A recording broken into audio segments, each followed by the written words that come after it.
সমস্ত প্রশংসা যাবতীয় গুণগান সেই মহানবুল আলমীর জন্য, যার অশেষ অনুগ্রহ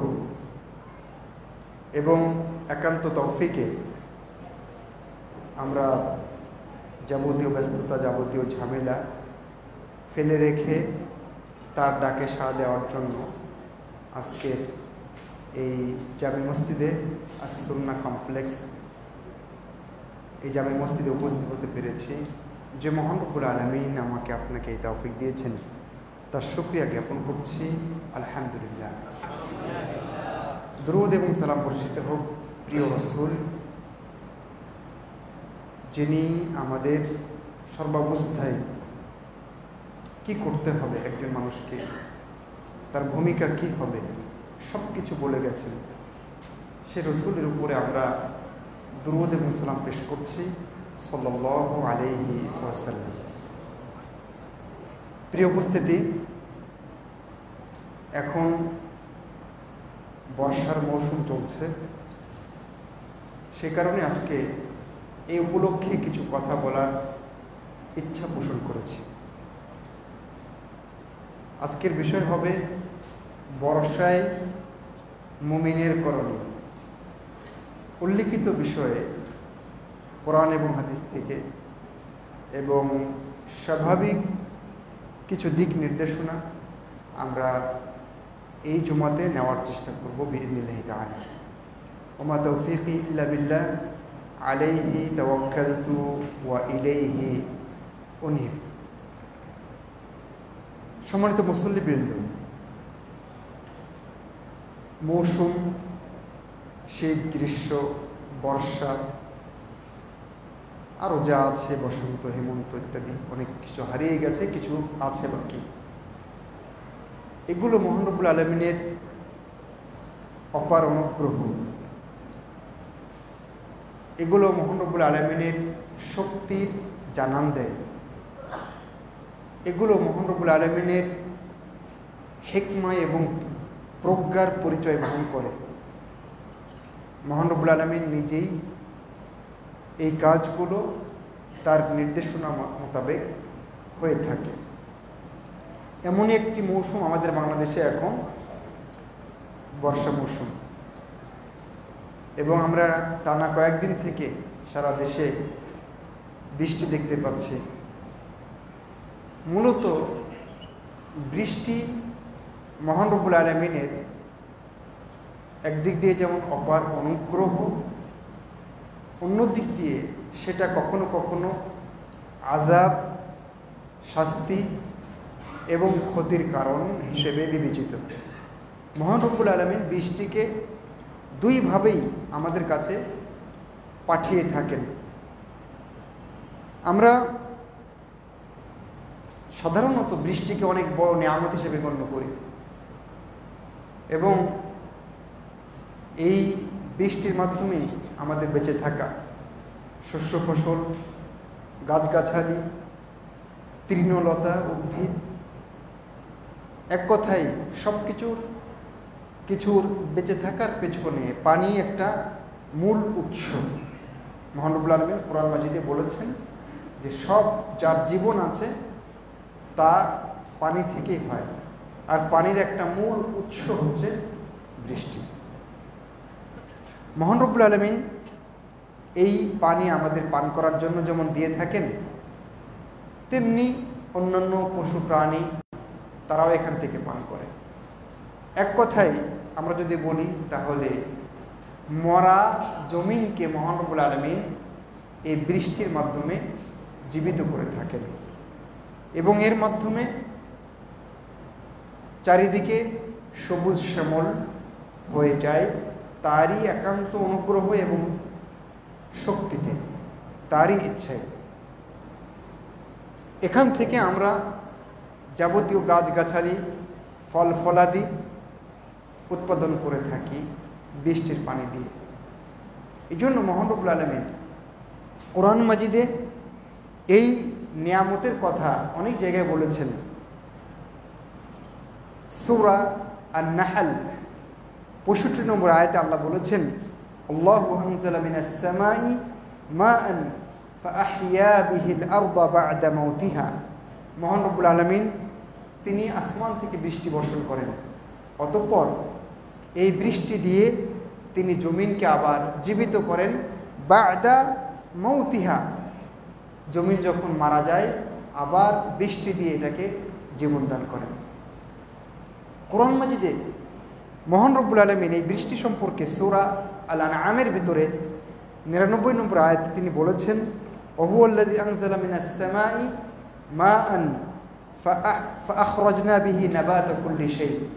তিনি সেই সত্তা যিনি আসমান থেকে বৃষ্টি বর্ষণ করেন।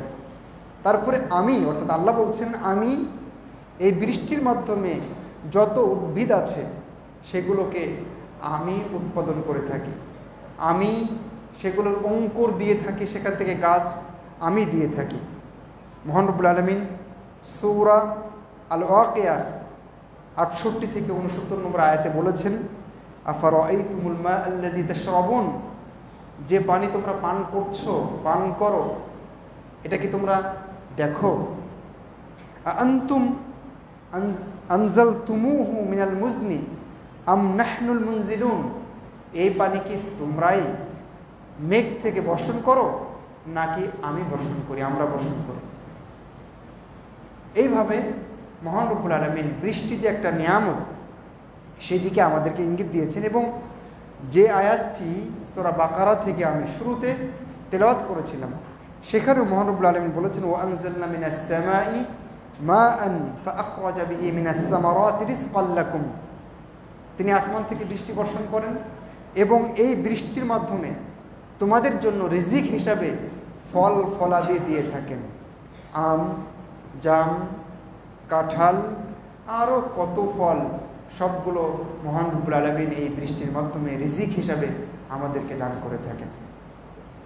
এই জন্য আল্লাহ বলছেন, ফালা তাজআলু লিল্লাহি আনদাদা ওয়া আনতুম তা'লামুন, অতএব জেনে বুঝে যে মহান রব্বুল আলামিন এই নিয়ামত দিচ্ছেন, তোমরা জেনে বুঝে সেই মহান রব্বুল আলামিনের সাথে কোনো সমকক্ষ গ্রহণ করো না, আর কাউকে মাধ্যম হিসেবে গ্রহণ করতে যেও না।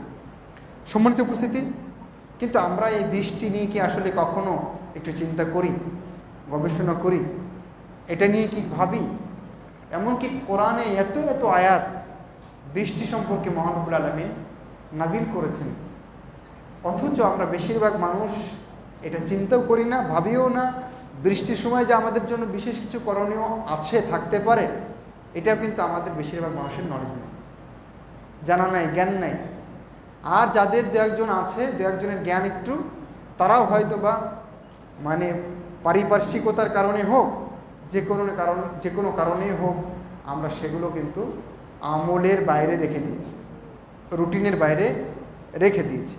সম্মানিত উপস্থিতি, আপনারা আশ্চর্য হবেন, কোরআন মাজিদে কত জায়গায় মহান রব্বুল আলামিন বৃষ্টির কথা বলেছেন। তিনি বৃষ্টি বোঝাতে গিয়ে কখনো মাতার, কখনো মা, কখনো ওয়াইজ, কখনো ওয়াদ, কখনো তল, কখনো ওয়াবিল, বিভিন্ন শব্দ মহান রব্বুল আলামিন কোরআন মাজিদে ব্যবহার করেছেন। শুধু মাতার শব্দটা কোরআন মাজিদে মোটামুটি 11 জায়গায় আছে। গাইস, মা, এগুলো তো অসংখ্য জায়গায় মহান রব্বুল আলামিন বলেছেন। এখানে শব্দের একটা সূক্ষ্ম পার্থক্য ওলামায়ে কেরাম বলেছেন, সেটা হলো কোরআন মাজিদে মাতার শব্দটা এসেছে, আবার গাইস শব্দটা এসেছে, দুটার অর্থই বৃষ্টি। কিন্তু কোরআন মাজিদের ব্যবহার থেকে বোঝা যায় মাতার শব্দটা সাধারণত আযাবের ক্ষেত্রে এসেছে, অর্থাৎ যখন মহান রব্বুল আলামিন ঝড় বৃষ্টি বাদল দিয়ে কোনো কওমকে, কোনো জনপদের বাসিন্দাকে শায়েস্তা করার চেষ্টা করেছেন, শায়েস্তা করেছেন, তখন সেই ক্ষেত্রে মহান রব্বুল আলামিন মাতার শব্দটা বেশি ব্যবহার করেছেন। আর যখন রহমতের প্রশ্ন, অনুগ্রহ এবং নিয়ামতের প্রশ্ন, তখন মহান রব্বুল আলামিন গাইজ শব্দটা ব্যবহার করেছেন, গাইন, ইয়া, সা, এই শব্দটা ব্যবহার করেছেন। যেমন আমরা যদি দেখি মাতার শব্দটা সূরা আল আরাফের ভিতরে আল্লাহ বলেছেন, ওয়া আমতারনা আলাইহিম মাতারান ফানজুর কাইফা কানা আকিবাতুল মুজরিমিন। আল্লাহ বলেছেন আমি তাদের উপরে বৃষ্টি বর্ষণ করলাম, অতএব আপনি লক্ষ্য করে দেখুন পাপীদের শেষ পরিণতি কত ভয়ঙ্কর হয়েছিল। দেখুন এখানে মাতার শব্দটা আল্লাহ ব্যবহার করেছেন এবং শাস্তি অর্থে মহান রব্বুল আলামিন শব্দটিকে ব্যবহার করেছেন। আবার বিপরীতে গাইজ শব্দটা মহান রব্বুল আলামিন কোরআন মাজিদে অনুগ্রহ রহমত অর্থে ব্যবহার করেছেন।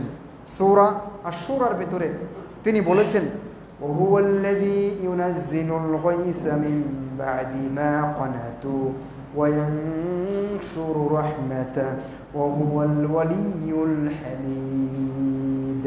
আল্লাহ বলেছেন তিনি সে সত্তা যিনি গাইজ অর্থাৎ বৃষ্টি বর্ষণ করে থাকেন। কখন?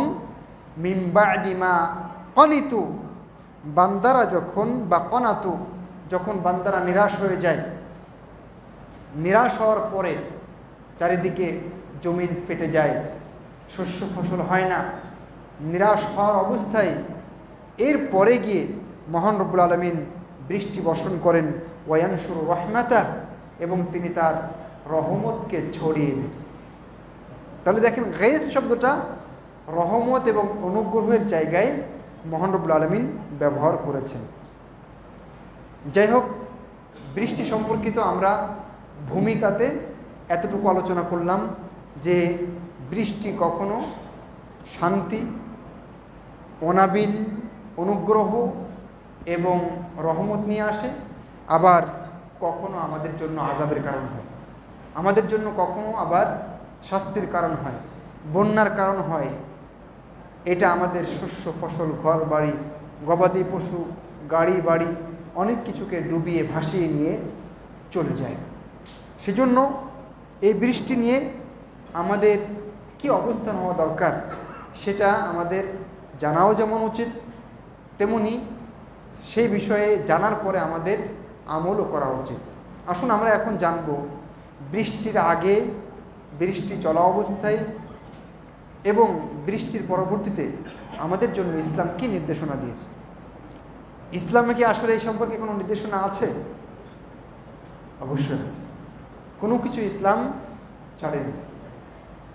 আমার আপনার কিয়ামত পর্যন্ত যা কিছু লাগবে সব ইসলামে আছে। হয়তো বা আমি জানি বা জানি না, কিন্তু ইসলামে আছে। সম্মানিত উপস্থিতি, বৃষ্টি যখন না হবে, অনাবৃষ্টি, লম্বা সময় খরা, চারিদিকে রাস্তাঘাট, মাঠঘাট, গাছগাছালি সব পড়ে যাচ্ছে, ফেটে চৌচির হয়ে যাচ্ছে, সেই অবস্থায় একজন মুসলিমের, একজন মুমিনের আদব হচ্ছে তিনি মহান রব্বুল আলামিনের কাছে বৃষ্টি চাইবেন, বৃষ্টি প্রার্থনা করবেন। সেজন্য আমরা সৌদি আরবে থাকতে দেখতাম যে খুতবাতে প্রায়ই খতিব শেষের দিকে যে দোয়া হয়, এই দোয়াতে বৃষ্টি প্রার্থনা করতেন। কিন্তু আমাদের দেশে সাধারণত এটা আমরা দেখতে পাই না। এর কারণ হতে পারে যে আমাদের দেশে যেহেতু বৃষ্টি হয়, এই জন্য হতে পারে, আল্লাহু আলাম। তো যাই হোক, একজন মুমিনের একটা করণীয় হচ্ছে যখন অনাবৃষ্টি হয়, আমাদের দেশেও কিন্তু সলাতুল ইস্তিসকা হয়, কিন্তু নর্মালি সলাতুল ইস্তিসকা না হলেও আমি আপনি সলাতের বাইরে যে কোনো সময় আল্লাহর কাছে দোয়া করতে পারি, আল্লাহুম্মা আগিসনা, আল্লাহুম্মা আগিসনা, হে আল্লাহ আপনি আমাদেরকে বৃষ্টি দান করুন, আপনি আমাদেরকে বৃষ্টি দান করুন। এরপরে আপনি বৃষ্টি চাইলেন, আপনার দোয়া আল্লাহ শুনলেন, আল্লাহ আকাশে মেঘ দিলেন, চারিদিকে ঘন মেঘে ঢেকে গেল। এই অবস্থায় আমার আপনার করণীয় কি? নবী সাল্লাল্লাহু আলাইহি সাল্লাম এই অবস্থায় খুব বেশি অস্থির হয়ে যেতেন যখন তিনি আকাশে ঘন মেঘ দেখতেন, বুনো হাতির মতো কালো মেঘ ধেয়ে আসছে। এরকম অবস্থা যখন তিনি দেখতেন, তখন আমার রাসূল সাল্লাল্লাহু আলাইহি সাল্লাম বড় অস্থির হয়ে যেতেন, তিনি পায়চারি করতেন। মা আয়েশা রাদিয়াল্লাহু তাআলা আনহা বলছেন, একবার সামনে যেতেন, একবার পেছনে আসতেন, এইভাবে আল্লাহ রসুল পায়চারি করতেন। মা আয়েশা বলছেন, আমি আল্লাহ রসুলকে বললাম যে আপনি মেঘ হলে বৃষ্টি হবে, এই কারণে মানুষ খুশি হয়, আর আপনি দেখি উল্টা পেরেশান হন, দুশ্চিন্তায় পড়েন। কারণটা কি? তখন আল্লাহ রাসূল সাল্লাল্লাহু আলাইহি ওয়াসাল্লাম বলতেন, আয়েশা, আমি তো জানি না এই মেঘের ভিতরে আল্লাহ কি লুকিয়ে রেখেছেন। এখানে যেমন রহমত থাকতে পারে, তেমনি উল্টো এখানে আল্লাহর ক্রোধ, আল্লাহর শাস্তি এখানে লুকিয়ে থাকতে পারে। অনেক কওম, আদ, সমুদ, তাদের অনেকের ক্ষেত্রে কি হয়েছিল? মেঘ হয়েছিল এবং তারা বলেছিল যে হাদা আরিদুন মুমতিরুনা, এই যে মেঘ, এটা আমাদেরকে বৃষ্টি দিবে। কিন্তু সেই মেঘ তাদেরকে ধ্বংস করে ছেড়েছিল। এই জন্য আমি খুব পেরেশান হয়ে যাই। আর এই কারণে যখন মেঘ হবে তখন আমাদের একটা করণীয় আছে, সেটা হলো আমরা সব কিছু ছেড়ে মহান রব্বুল আলামিনের কাছে প্রার্থনা করব, তার কাছে বিনয়ী হব, তার কাছে বিনয় অবনত হব এবং তার কাছে প্রার্থনা করব। বলবো আল্লাহুম্মা ইন্নী আউযু বিকা মিন শাররিহা, বলবো হে আল্লাহ, এর যদি কোনো অকল্যাণ থেকে থাকে আমি সেখান থেকে তোমার কাছে আশ্রয় চাচ্ছি। এই আমল কি আমরা করি? মেঘ দেখলে এরকম কোনো অনুভূতি কি আমাদের হয়? আমি তো জানি না এই মেঘ আমার 5 তলাও ডুবিয়ে দিতে পারে, এই মেঘ এমন বজ্র দিতে পারে, এমন শিলাবৃষ্টি দিতে পারে যে আমার সব কিছু তছনছ করে দেবে। এই মেঘ এমন বাতাস দিতে পারে আল্লাহর ইচ্ছায় যে আমার ঘর সুদ্ধা উড়ে চলে যাবে, হতে পারে না? তাহলে এই সময় আমাদের একটা করণীয় যে আমরা এই সময় আনন্দে থাকব না, বরং আল্লাহর কাছে বিনয়ী হয়ে প্রার্থনা করব, যদি এখানে কিছু অকল্যাণ থাকে আল্লাহ সেখান থেকে তুমি আমাদেরকে রেহাই দাও। অন্য একটি হাদিসে এসেছে, আল্লাহ রাসূল সাল্লাল্লাহু আলাইহি সাল্লাম, হাদিসের ভাষাটা এরকম যে তিনি তারাকাল আমাল, আল্লাহ রাসূল কাজ করা ছেড়ে দিতেন। যখন এরকম মেঘ হতো তখন কাজ করা পর্যন্ত ছেড়ে দিতেন। হাদিসের ভাষা এরকম, ওয়াইন কানা ফি সালাতিন, যদিও তিনি সালাতে থাকতেন ছেড়ে দিতেন। এর ব্যাখ্যায় ওলামায়ে কেরাম বলেছেন, বিশেষ করে খলিল আহমদ সাহারানপুরি তার আল বাজলুল মজহুদে উল্লেখ করেছেন, এখানে সালাত বলতে দুইটা উদ্দেশ্য হতে পারে। যে মেঘ হলে আল্লাহ রাসূল সালাত ছেড়ে দিতেন, এর মানে কি? এর মানে হচ্ছে যদি তিনি নফল সালাতে থাকতেন ছেড়ে দিতেন, ছেড়ে দিয়ে আল্লাহর কাছে দোয়া করতে থাকতেন। অথবা এর আরেকটা ব্যাখ্যা হতে পারে, মেঘ হয়েছে, ফরজ সালাতে রক্ত হয়েছে, তিনি একটু সালাতকে বিলম্বিত করে দিতেন। কি জন্য? আল্লাহর কাছে প্রার্থনা করার জন্য, দুশ্চিন্তাগ্রস্ত হয়ে। অথচ আমরা এগুলোকে কিছুই মনে করি না, কখনো চিন্তাও করি না। প্রিয় উপস্থিতি, এবার যখন বৃষ্টি শুরু হলো, কালো মেঘ ভেদ করে যখন বৃষ্টির ফোঁটা পড়া শুরু করলো, তখন আমাদের জন্য কি করণীয়? তখন আমাদের করণীয় হচ্ছে আল্লাহর কাছে দোয়া করা, আল্লাহ এই বৃষ্টি যেন কল্যাণ করা বৃষ্টি হয়। সেজন্য আমরা ওই সময় বলবো আল্লাহুম্মা সাইয়্যিবান নাফিআ। কি বলবো? আল্লাহুম্মা সাইয়্যিবান নাফিআ, আল্লাহ এই বৃষ্টি যেন উপকারী বৃষ্টি হয়। এবং আমরা বলবো আল্লাহুম্মা সুকিয়া রাহমা লা সুকিয়া আযাবিন ওয়ালা বালাইন ওয়ালা হাদমিন ওয়ালা গারাক। আল্লাহ আমরা রহমতের বৃষ্টি চাই, আল্লাহ যে বৃষ্টি আমাদেরকে শাস্তি দিতে পারে, বালা মুসিবত আমাদের উপরে আপতিত করতে পারে, যে বৃষ্টি আমাদেরকে ধ্বংস করতে পারে, যে বৃষ্টি আমাদেরকে ডুবে দিতে পারে, এরকম বৃষ্টি আপনি আমাদেরকে দেবেন না। আমরা কি দোয়া করি এরকম? আমার মনে হয় যে শতকরা একজন মানুষও দোয়া করি না। অথচ এটা হাদিসের পাতায় জলজল করছে, এগুলো রাসূলুল্লাহ সাল্লাল্লাহু আলাইহি ওয়াসাল্লামের আমল ছিল। তা আমরা ইসলাম মানি, কিন্তু নির্দিষ্ট একটা গণ্ডির ভিতরে ইসলামকে আমরা ঢুকিয়ে দিয়েছি।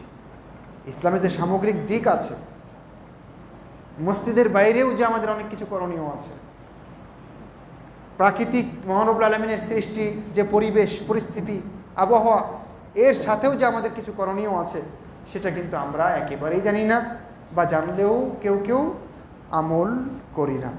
সম্মানিত উপস্থিতি, তাহলে বৃষ্টি যখন হবে চলবে, তখন আপনি পুরুষ হিসেবে, বাবা হিসেবে বাসায় যারা মা বোন আছেন তারা বাসায় একটু জোরে সোরে বলার চেষ্টা করবেন, যেন বাচ্চারা শোনে। যখন আপনার মেয়েটা শুনবে, আপনার ছেলেটা শুনবে যে আল্লাহুম্মা সাইয়্যিবান নাফিআ, আমার বাবা কেন বলছে বৃষ্টির সময়, বৃষ্টি আসলেই তো আমার বাবা এটা বলেন, তখন সে অটোমেটিক্যালি শিখে যাবে। ওকে আর শেখানোর জন্য আলাদা স্কুলে পাঠাতে হবে না, এটা শেখানোর জন্য। দেখবেন এক সময় সে নিজেই এই আমলটা করছে। এরপরে করণীয় হচ্ছে, যখন বৃষ্টি হবে, বৃষ্টি আল্লাহর রহমত আমরা আগে জেনেছি, কখনো আযাব হতে পারে, কিন্তু সাধারণ হিসাব হচ্ছে বৃষ্টি রহমত। তো যখন আল্লাহর রহমত নাজিল হয়, তখন দোয়া করলে দোয়া কবুল হয়। সেজন্য যখন বৃষ্টি হবে তখন আমরা আল্লাহর কাছে আমাদের চাওয়া পাওয়া পেশ করতে পারি। আমরা যেখানেই থাকি, বাসায় থাকি, মসজিদে থাকি, শিক্ষা প্রতিষ্ঠানে থাকি, কর্মস্থলে থাকি, যে যেখানে থাকি, সেখান থেকে আমার কি চাওয়া আল্লাহর কাছে, সেটা আমরা আল্লাহর কাছে পেশ করতে পারি। আল্লাহ রসুল সাল্লাল্লাহু সাল্লাম মুস্তাদরাক হাকিমে একটি হাদিস এসেছে, তিনি বলেছেন সিনতান লা তুরাদ্দান, দুই ধরনের দোয়া আছে যা ফিরিয়ে দেওয়া হয় না। অথবা আল্লাহ রসুল বলেছেন কাল্লামা তুরাদ্দান, খুব কমই ফেরত দেওয়া হয়। সেই দোয়া কি? আদ-দুআউ ইনদান নিদা, আদ-দুআউ ইনদান নিদা, অর্থাৎ আজানের সময় যদি কেউ দোয়া করে সেই দোয়া ফেরত দেওয়া হয় না, কবুল করা হয়। আজানের সময় কখন দোয়া করবেন? এর দুইটা জায়গা আছে। একটা হলো আজানের পরে যে দোয়াটা আমাদের মুখস্থ আছে, ওই দোয়া করলে কি হবে? আমাদের জন্য শাফাআত আল্লাহ রসুলের ওয়াজিব হয়ে যাবে। এটা হলো একটা। আরেকটা হলো যখন মুয়াজ্জিন আশহাদু আল্লা ইলাহা ইল্লাল্লাহ বলবেন, তখন একটা দোয়া আছে, সেই দোয়াটি হচ্ছে রদিতু বিল্লাহি রব্বাও ওয়া বিল ইসলামি দীনাও ওয়া বি মুহাম্মাদিন নবিয়্যা। যদি এই দোয়াটা পড়া যায় তাহলে আল্লাহ রাসূল সাল্লাল্লাহু আলাইহি ওয়াসাল্লাম বলেছেন তার গুনাহ মাফ করে দেওয়া হবে। এই হলো আজানের সময় দোয়া করলে আল্লাহ কবুল করেন।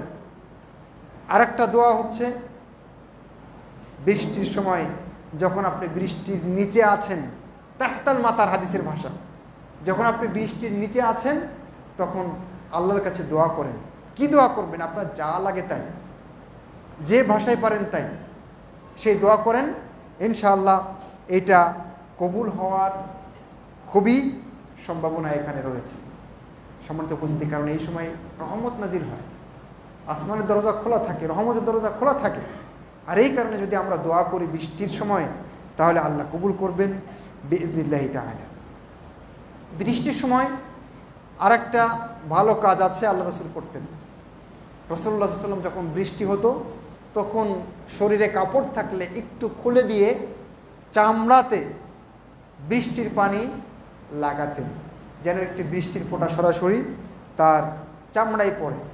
রাসূলুল্লাহ সাল্লাল্লাহু আলাইহি ওয়াসাল্লামকে বলা হলো, আল্লাহ সাহাবা একরাম বললেন, ইয়া রাসূলুল্লাহ লিমা সানা'তা হাযা, আল্লাহ রাসূল আপনি এটা কেন করলেন, এটা করে লাভ কি?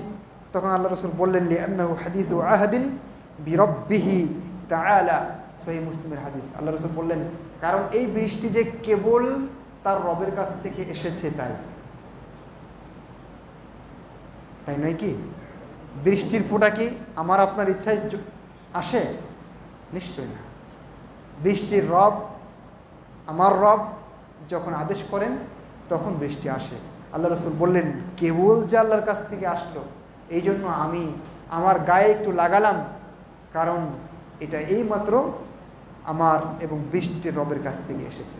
তো এইটা আমরা করতে পারি। যদিও আমরা বৃষ্টির দেশের মানুষ, এগুলো আমাদের আসলে কিছু মনেই হয় না। সৌদি আরবের মানুষ কিন্তু এটা খুব এনজয় করে। বৃষ্টি আসলে দেখবেন যে তারা ছাদে উঠে যায়, বাসার ছাদে, এমনকি মেয়েদের গল্প আমরা শুনেছি, তারাও ছাদে উঠে যায়। ওদের তো ছাদ তো ফুল ঘেরা থাকে, বাইরে থেকে কিছুই বোঝা যায় না। আমরা যখন ছিলাম তখন তো এরকম দেখেছিলাম, জানি না এখন কি অবস্থা, আমার আসা তো প্রায় 10 বছর হয়ে গেল। তো যাই হোক, আমরা এটা করতে পারি। যারা ঢাকা শহরের বিল্ডিংয়ে আছেন, কমপক্ষে ব্যালকনি দিয়ে হাতটা একটু বের করে দিতে পারেন, একটু বৃষ্টির ছোঁয়া লাগাতে পারেন। এতে আল্লাহ রসুলের সুন্নাতটাও আমাদের মানা হলো এবং কেবলমাত্র আল্লাহর রহমত নাজিল হলো, সেটা আপনার গায়ে একটু লাগলো, সুন্দর। এরপরে আমরা আর একটা কাজ করতে পারি, সেটা হলো এই যখন বৃষ্টি অনেক বেশি হয়ে যাবে, ডুবে যাওয়ার ঝুঁকি থাকবে, তখন বৃষ্টি বন্ধের দোয়া করতে হবে, তাই না? আল্লাহ রসুল সাল্লাম যখন মসজিদে নববীতে খুতবা দিচ্ছিলেন এক জুমায়, কিছু মানুষ এসে বলেন, আল্লাহ রসুল সব শেষ হয়ে গেল, বৃষ্টি নাই, বাদল নাই, আমাদের চতুষ্পদ জন্তু জানোয়ার কী খাবে, কোনো ব্যবস্থা নাই, আমাদের ব্যবসা বাণিজ্য পথঘাট সব বন্ধ হয়ে গেছে, আপনি আমাদের জন্য দোয়া করুন। আল্লাহ রসুল খুতবাতে হাত তুলে দোয়া করলেন, আল্লাহুম্মা আগিসনা, আল্লাহুম্মা আগিসনা, এইভাবে আল্লাহ রসুল দোয়া করলেন। এবং সাহাবী বলছেন যে আমরা বাসায় ফিরতে ফিরতে এমন বৃষ্টি শুরু হলো যে আমরা রাস্তায় অনেকে ভিজে গেল। বৃষ্টি চলল টানা 1 সপ্তাহ। পরের জুমায় সেই সাহাবী এসে বলছেন, আল্লাহ রসুল বৃষ্টিতে এখন আমরা সব ডুবে যাচ্ছি, আমাদের পশু প্রাণী ডুবে যাচ্ছে, এখন বৃষ্টি বন্ধের জন্য দোয়া করুন। তখন রাসূলুল্লাহ সাল্লাল্লাহু আলাইহি ওয়াসাল্লাম বললেন, আল্লাহুম্মা হাওয়ালাইনা ওয়ালা আলাইনা, আল্লাহুম্মা আলাল আকামি অদ্দিরাবি অবতুনিল আউদিয়াতি ওয়া মানাবিতি শাজার। এই দোয়া করলেন যে আল্লাহ বৃষ্টি আর আমাদের দরকার নাই, তবে আমাদের আশেপাশে দেন, উপত্যকায় দেন, বন জঙ্গল যেখানে আছে সেখানে দেন, যেখানে দিলে ক্ষতি হবে না সেখানেই দেন। তাহলে এটা একটা বৃষ্টির দিনে আমাদের করণীয়। যখন দেখবেন যে আবারও কি বলে বন্যার একটা সংকেত শুরু হয়ে গেছে না অলরেডি, এবং নোয়াখালী ফেনীর দিকে পানি বিপদসীমার উপর দিয়ে প্রবাহিত হচ্ছে, উত্তরবঙ্গেও এবার বন্যার আভাস পাওয়া যাচ্ছে। তো এরকম সময় আমরা আল্লাহর কাছে দোয়া করতে পারি, বৃষ্টি থেকে মুক্ত হওয়ার জন্য আমরা বলতে পারি, আল্লাহুম্মা হাওয়ালাইনা ওয়ালা আলাইনা, আল্লাহ আমাদের আশেপাশে দেন, যেখানে লাগবে সেখানে দেন, আমাদের এখন লাগবে না আপাতত, আমাদেরকে দিয়ে নেন।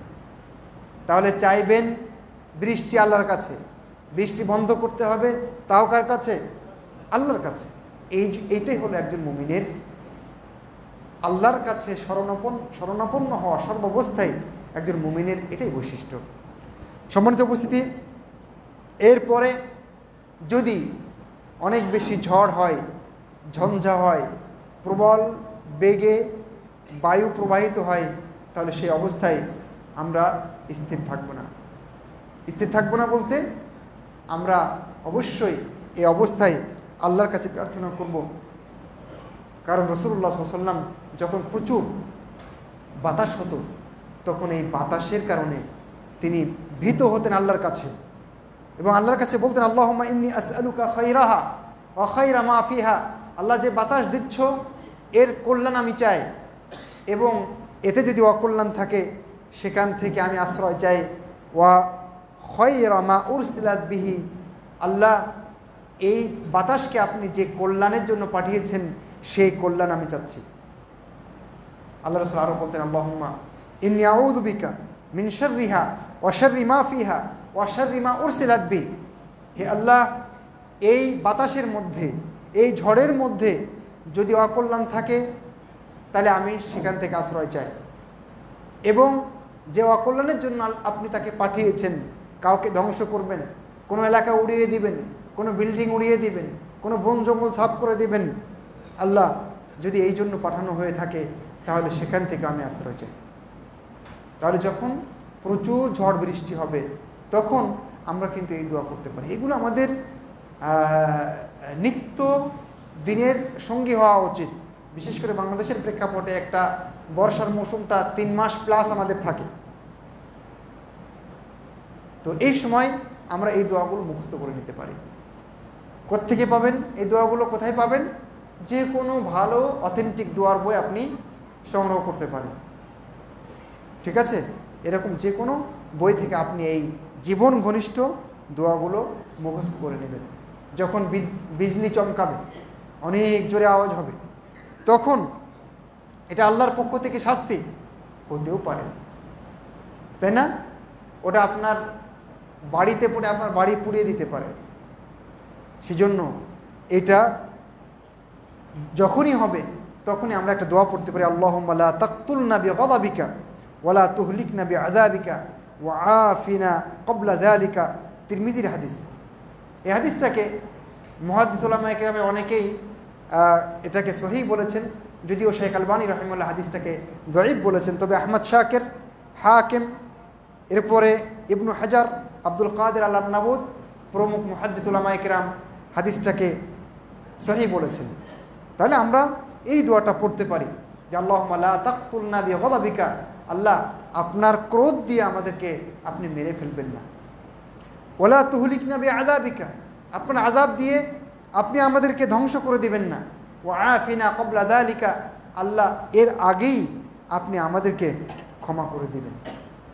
বিশেষ করে আরেকটা দোয়া যেটা সহিহ, এ ব্যাপারে দ্বিমত আমি পাইনি, সেই দোয়াটা আমরা যখন বিজলি চমকাবে, অনেক জোরে আওয়াজ হবে এবং আলো হবে, তখন আমরা এই দোয়াটা পড়তে পারি, সুবহানাল্লাযী ইউসাব্বিহুর রা'দু বিহামদি ওয়াল মালাইকাতু মিন খিফাতিহি। আমরা এই দোয়াটা পড়ি কারণ এটা আমাদের জন্য বিপদ হতে পারে। সম্মানিত উপস্থিতি, আমরা বৃষ্টি হলে, ঝড় হলে, বাতাস হলে আমাদের কি করণীয় সেই সম্পর্কে একটু জানার চেষ্টা করলাম। আমরা খুতবার পরের অংশে গিয়ে আরও কিছু গুরুত্বপূর্ণ বিষয় আপনাদের সাথে শেয়ার করার চেষ্টা করব ইনশাআল্লাহ। আকুলু কওলি হাযা ওয়া আস্তাগফিরুল্লাহ লি ওয়া লাকুম ওয়া লিসাইরিল মুসলিমিন।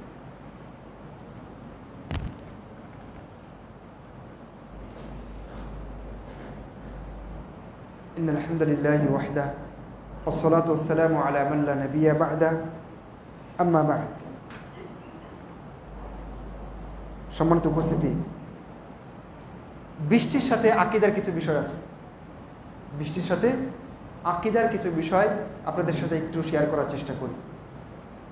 বৃষ্টি কোনো তারার কারণে, কোনো নক্ষত্রের কারণে হচ্ছে, এই বিশ্বাস অনেকের আছে যে অমুক তারা অমুক জায়গায় গেলে বৃষ্টি হবে,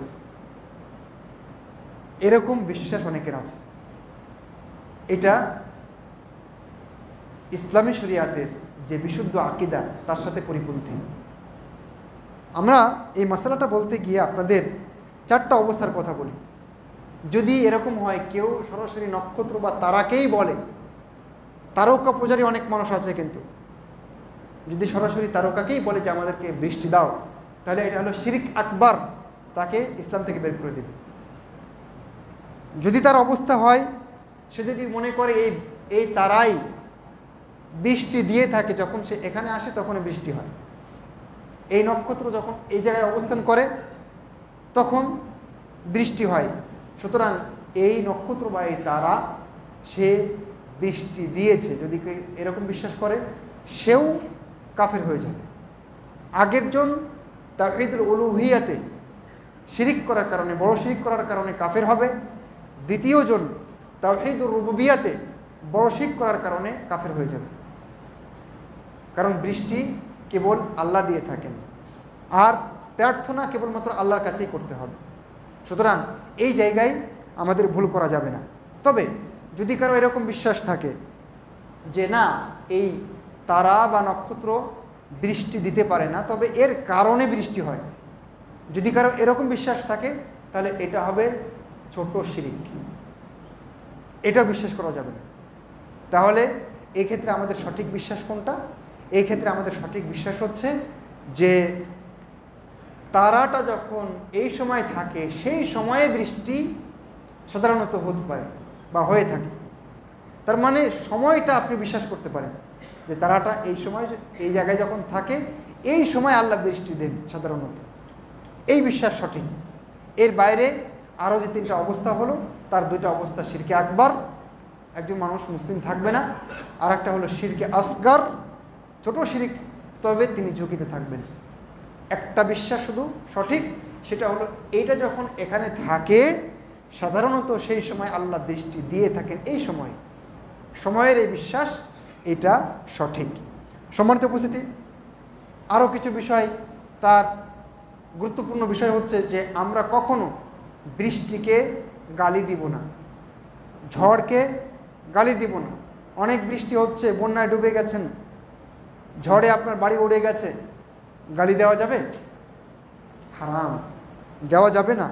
এই ব্যাপারে রাসূলুল্লাহ সাল্লাল্লাহু আলাইহি ওয়াসাল্লাম বলেছেন, লা তাসুব্বু রিহ, তোমরা বাতাসকে গালি দিও না, কারণ এটা আল্লাহ দিয়েছেন, আল্লাহ পাঠিয়েছেন। বৃষ্টিকে, বাতাসকে গালি দেওয়া মানে, তার ব্যাপারে খারাপ ধারণা করা মানে, তার ব্যাপারে খারাপ মন্তব্য করা মানে, তাকে অভিশাপ করা মানে, সেটা সরাসরি তাকে প্রেরণকারী মহান রব্বুল আলামিন, মহান স্রষ্টার প্রতি সেই গালিটা চলে যায়। সেজন্য খবরদার, আমাদের অবস্থান অত্যন্ত স্পষ্ট যে আমরা আল্লাহর দেওয়া কোনো কিছুকে গালি দিতে পারি না, না ঝড় না বৃষ্টি। অন্য হাদিসে এসেছে, লা তালআনির রিহ ফাইন্নাহা মা'মুরা, খবরদার, বাতাস যখন হবে, ঝড় যখন হবে, তাকে তোমরা অভিশাপ করো না, কারণ সে আদিষ্ট, তাকে আদেশ করা হয়েছে, আল্লাহ আদেশ করেছে। এরপরে আরেকটা বিষয় হলো, যে ব্যক্তি, মাসআলা এবং আকীদা দুটোই এখানে আছে, যে ব্যক্তি বজ্রপাতে মারা যাবে সে কি শহীদ? হাদিসে এসছে, একটি হাদিসে আল্লাহ রাসূল সাল্লাল্লাহু আলাইহি ওয়াসাল্লাম বলেছেন, আল্লাহ রাস্তায় যারা শহীদ হয় এদের বাইরে 7 শ্রেণীর মানুষ শহীদ, অর্থাৎ শহীদি মর্যাদা পাবে। তার এক শ্রেণী হলো সাহিবুল হারিকি শাহীদুন। আল্লাহ রাসূল বলেছেন, যে পুড়ে অঙ্গার হবে, পুড়ে মারা যাবে, সে শহীদ হয়ে যাবে, অর্থাৎ শহীদি মর্যাদা পাবে। তাহলে সেই হিসেবে যদি বজ্রপাতে কেউ মারা যায়, তাহলে তার অবস্থা দেখতে হবে। যদি তার অবস্থা এরকম হয় যে পুড়ে শেষ হয়ে গেছে, তাহলে আশা করা যায় তিনি শহীদের মর্যাদা পাবেন। আর যদি এরকম হয় যে না, আসলে পুড়িয়েনি, বরং ওই আঁচে এবং আওয়াজে, বিকট আওয়াজে সে মরে গেছে হার্ট অ্যাটাক করে, তাহলে সেই অবস্থায় শহীদি মর্যাদা পাওয়ার সম্ভাবনা কম। এরপরে আরেকটা মাসালা হচ্ছে আমাদের, এখানে আরেকটা কথা ইঙ্গিত দেই, একটি হাদিসে রাসূলুল্লাহ সাল্লাল্লাহু আলাইহি ওয়াসাল্লাম বলেছেন, মুসনাদে আহমদে হাদিসটা এসেছে, যে কিয়ামত যত ঘনিয়ে আসবে তত বেশি বিজলি চমকাবে। এটা কিন্তু আমরা বাস্তব দেখতে পাই, মানে অনেক বেশি বিজলি এখন আমরা দেখতে পাই। এটা কেমন যত ঘনিয়ে আসবে তত এটা বাড়তে থাকবে। তো যাই হোক, এখন বৃষ্টি সম্পর্কিত কিছু শরীয়তের বিধিবিধান আপনাদের সাথে শেয়ার করতে চাই। তার প্রথম মাসালা হচ্ছে, যখন বৃষ্টি বাদল হবে, প্রচুর বর্ষণ, রাস্তাঘাটে পানি কাদা জমে গেছে বা বৃষ্টি হচ্ছে, এই অবস্থায় আমরা মাগরিব এবং এশার সালাতকে একসাথে পড়তে পারি। মাগরিবের সাথে এশাকে পড়ে নিতে পারি। এরকম সমস্যা যখন হবে, বৃষ্টি কাদা, রাস্তাঘাট আসা কঠিন, এই অবস্থায়, সেই অবস্থায় মুয়াজ্জিন আযান দেওয়ার সময় বলবেন, সল্লু ফি রিহালিকুম, অর্থাৎ তোমরা যে যেখানে আসো সেখানেই সালাত পড়ো। আর যারা মসজিদে আছেন তারা মাগরিব এবং এশা একসাথে জমা করে পড়ে নেবে। জরুরি নয়, এটা অনুমতি আছে। আর যদি মনে করেন যে না, এর সাথে আপনি আসতে পারবেন, সেক্ষেত্রে কোনো সমস্যা নেই, আপনি আসবেন। তবে যদি কেউ চায় করতে পারে, তবে শর্ত হলো দুটো। একটা হলো যে এই জামাতটা মসজিদে হতে হবে, আর একটা শর্ত আমি আগেই বলেছি, সেই শর্ত হলো বৃষ্টি কাদা ইত্যাদি থাকার কারণে কষ্ট অনুভব এটা হতে হবে, অর্থাৎ যাওয়া আসা কষ্ট, কাদা মাটি ইত্যাদি।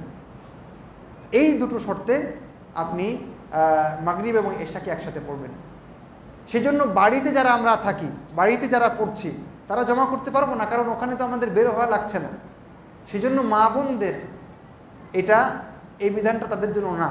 হ্যাঁ, যদি তারা মসজিদে আসেন তারাও জমা করতে পারবেন, কিন্তু বাসায় সাধারণত তারা বা পুরুষরা যেই থাকুক না কেন, যেই সালাত আদায় করুক না কেন, তারা জমা করতে পারবেন না, একসাথে সালাত আদায় করতে পারবেন না। আর একটা প্রশ্ন হচ্ছে যে আমরা বৃষ্টির পানিতে ওযু করতে পারবো কিনা?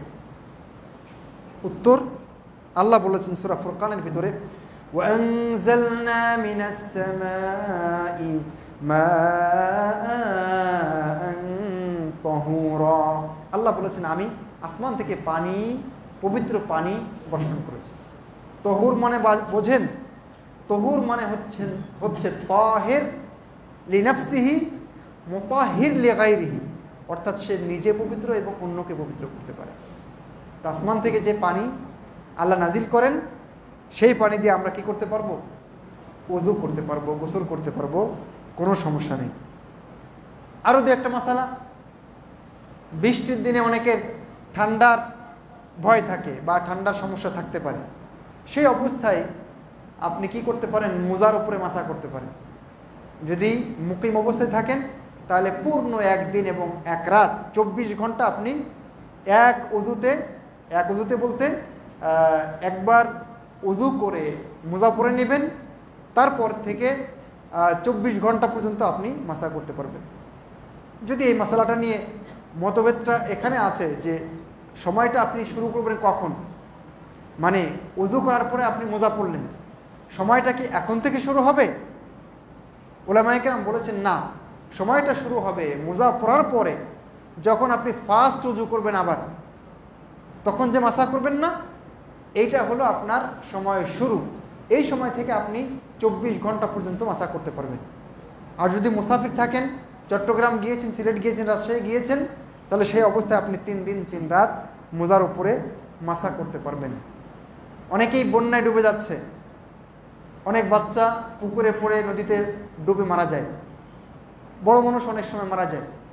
তো এই অবস্থায় তারা কি শহীদি মর্যাদা পাবে?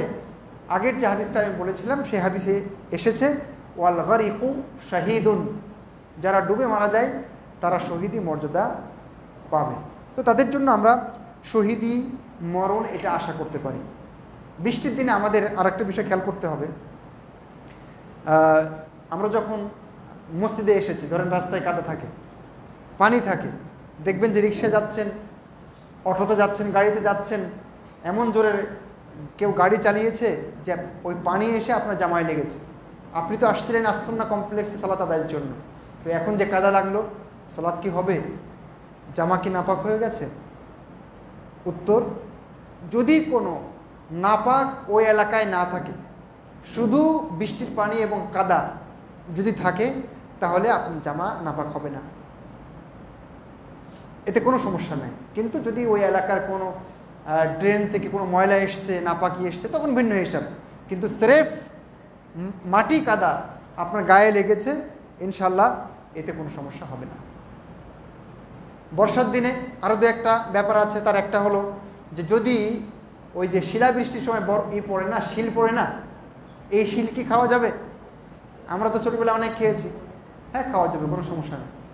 এটা আপনি চাইলে খেতে পারেন, আপনার বাচ্চা চাইলে খেতে পারেন, এই ব্যাপারে ইসলামের কোনো বিধিনিষেধ নাই।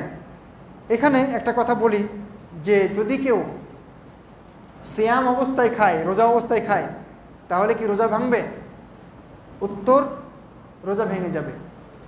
কিন্তু আরেকটা প্রশ্ন যে এই মাসালা আপনি কেন বললেন এখানে? রোজা ভাঙবে, এটা তো খুব স্পষ্ট কথা।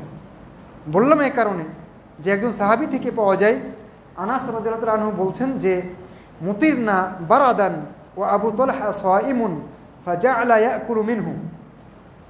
একটা সময় আমাদের ওই শিল পড়ছিল বৃষ্টিতে, তখন আবু তালহা সিয়াম অবস্থায় খাওয়া শুরু করলেন। তখন তাকে বলা হলো আতাকুলু ওয়া আনতা সাইম, আপনি কি সিয়াম অবস্থায় এটা খাচ্ছেন? তখন উনি বললেন ইন্নামা হাযা বারাকা, এটা তো বরকত, তাই খাচ্ছি। তো এই হাদিসের আলোকে, হাদিসটার সনদ সহিহ, এই হাদিসটাকে কেউ পেশ করে বলতে পারে যে এতে সিয়াম ভাঙবে না, এই জন্য মশলাটা নিয়ে আসছে। তাহলে উত্তর হলো সিয়াম ভাঙবে না। তা সাহাবী যে করলেন, এটা হলো তার একান্ত ব্যক্তিগত ইজতিহাদ ছিল। এরকম কোনো সাহাবীর কোনো মাসালায় ব্যক্তিগত ইজতিহাদ থাকতে পারে, সেই ইজতিহাদ ভুলও হতে পারে। সম্মানিত উপস্থিতি, আমরা আসলে সময়টা মনে হয় পার করেই ফেলেছি, আর কথা বলা ঠিক হবে না। আমরা একটু চেষ্টা করব রাস্তাঘাটে, বিশেষ করে যারা গাড়িওয়ালা আছি, তারা যেন অন্যকে কাদা লাগিয়ে না দেয়। অনেক সময় দেখবেন পথচারী যাচ্ছে, আর ওই সময় মোটরসাইকেলের স্পিড আমি আরও বাড়িয়ে দিয়েছি, আর একটা যে মানুষ যাচ্ছে তাকে আমি মানুষ হিসেবে গণ্য করছি না। তার যে জামাটা ভেজে যেতে পারে, কাদা লেগে যেতে পারে, তিনি তো একটা ভালো কাজে যাচ্ছেন হয়তো বা, তাই না? সুতরাং আমাদের এই আদবগুলো খেয়াল রাখার চেষ্টা করতে হবে। আমরা বৃষ্টি এবং ঝড়, মেঘ, এই সময়ে বজ্রপাত ইত্যাদির যে নির্দেশনা আছে, সাধারণ নির্দেশনা, সেগুলো মেনে চলার চেষ্টা করব। যেমন ঘন কালো মেঘ হলে আমরা বাইরে না যাওয়ার চেষ্টা করব। আর আমরা চেষ্টা করব যখন বিশেষ করে বাইরে থাকলে ঝড় বৃষ্টির সময় বিশেষ করে গাছের নিচে যাব না, কারণ গাছের উপরে বজ্র পড়ার ঝুঁকি থাকে বেশি, ডাল ভেঙে পড়ার ঝুঁকি থাকে বেশি, আমরা সেখানে যাওয়ার চেষ্টা করব না। বাসার বাইরে যদি থাকি তাহলে মোবাইল ফোনটা আমরা ব্যবহার করার চেষ্টা করব না, বিশেষ করে ঝড় বৃষ্টির সময়, কারণ এই সময় বিদ্যুৎপৃষ্ট হয়ে মারা যাওয়ার একটা ঝুঁকি থাকে মোবাইল ব্যবহার করলে। বজ্রপাতের সময় খোলা মাঠে উঁচু স্থানে আমরা থাকব না, বরং আমরা ছাদের কোনো জায়গায় চলে যাওয়ার চেষ্টা করব। বিশেষ করে যারা কৃষক মানুষ আছেন, আপনারা তো নাই, কিন্তু আপনাদের রিলেটিভ থাকতে পারে, তারা ধান খেতে, পাট খেতে বিভিন্ন জায়গায় থাকলে অবশ্যই তারা সাবধানে থাকবেন। বজ্রপাতের সময় তারা পায়ের আঙ্গুলের উপরে ভর করে কানে আঙ্গুল দিয়ে বসে থাকবেন, মাথা নিচু করে, দাঁড়িয়ে থাকবেন না, ছোটাছুটি করবেন না। এগুলো কিন্তু আবহাওয়া অধিদপ্তর থেকে বিভিন্ন রকম নির্দেশনা এসছে, আমি আপনাদেরকে একটু কয়েকটা বলার চেষ্টা করলাম। তো যাই হোক, ইসলামের যে বিধিবিধান বৃষ্টি সম্পর্কে আমরা জানলাম এবং সাধারণ যে সমস্ত নিয়মকানুন জানলাম, মহান রব্বুল আলামিন আমাদের সেগুলোকে বাস্তবায়নের তৌফিক দান করুন, আমিন। এই বৃষ্টি যেন আমাদের জন্য কল্যাণকর হয়, মহান রব্বুল আলামিন সেই ব্যবস্থা করুন। এই বৃষ্টি যেন আমাদের ক্ষতির কারণ না হয়, এটা যেন বন্যার কারণ না হয়, মহান রব্বুল আলামিন আমাদেরকে মাফ করুন, আমিন। সম্মানিত উপস্থিতি, আস-সুন্নাহ কমপ্লেক্স দারুল উলুম আল মাদানিয়া মাদ্রাসার উন্নয়ন ও কল্যাণ ফান্ডে বিশেষভাবে দানের আবেদন করা হয়েছে। আপনারা জানেন এই কমপ্লেক্সের সাথেই শিক্ষা প্রতিষ্ঠান আছে, যেখানে বাচ্চারা কোরআন এবং হাদিস শিখছে, হিফজ করছে, অন্যান্য বিষয় শিখছে। এই মাদ্রাসার নাম হচ্ছে আস-সুন্নাহ কমপ্লেক্স দারুল উলুম আল মাদানিয়া। তো এই মসজিদে আমরা সবাই দান করার চেষ্টা করি। আপনারা চেষ্টা করবেন সবাই যেন কিছু কিছু করে আজকে দান করি। 2 গেটেই বিশেষ স্টিকারযুক্ত দান বক্স নিয়ে এখানকার যারা স্বেচ্ছাসেবক আছেন, ছাত্র যারা আছে তারা থাকবে, তাদেরকে আপনারা সবাই মেহেরবানি করে কিছু না কিছু দিয়ে যাওয়ার চেষ্টা করবেন ইনশাআল্লাহ। মহান রব্বুল আলামিন এই মহতি কাজে আমাদেরকে শরীক হওয়া তৌফিক দান করুন, আমিন সুম্মা আমিন। আকুলু কওলি হাযা ওয়া আস্তাগফিরুল্লাহ লি ওয়া লাকুম ওয়া লিসাইরিল মুসলিমিন। রব্বানা তাকাব্বাল মিন্না ইন্নাকা আনতাস সামিউল আলিম। হাযা আল্লাহু